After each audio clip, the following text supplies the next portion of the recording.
Nifty যেহেতু 25,900 লেভেলটাকে break করেছে, তো আমরা এখন বলতেই পারি বা ভেবে নিতে পারি যে নিফটি এখন ট্রু সেন্সে বেয়ারিশ।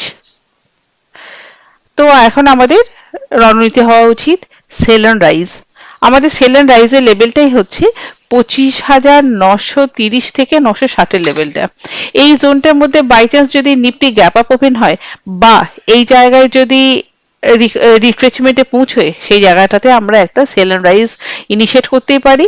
আমাদের তখন ইজিলি টার্গেট বেরিয়ে আসতে পারে 25,750 লেভেলটা, এবং 25,700 লেভেলটাকে হয়তো আমরা দেখতে পারি। আমাদের যে ডেলি ক্যান্ডেলের গ্যাপটা হয়েছিল সেই গ্যাপটাকেও হয়তো আগামীকাল নিফটি রিকভার করার চেষ্টা করলেও করতে পারে। নিফটিতে পজিটিভিটি আসতে গেলে নিফটিকে মোটামুটি 26,020 এই লেভেলটাকে ব্রেক করতে হবে। নিফটি যদি বাই চান্স এই লেভেলটাকে ব্রেক করে, তখনই আমরা বাই সাইডের কথা ভাববো।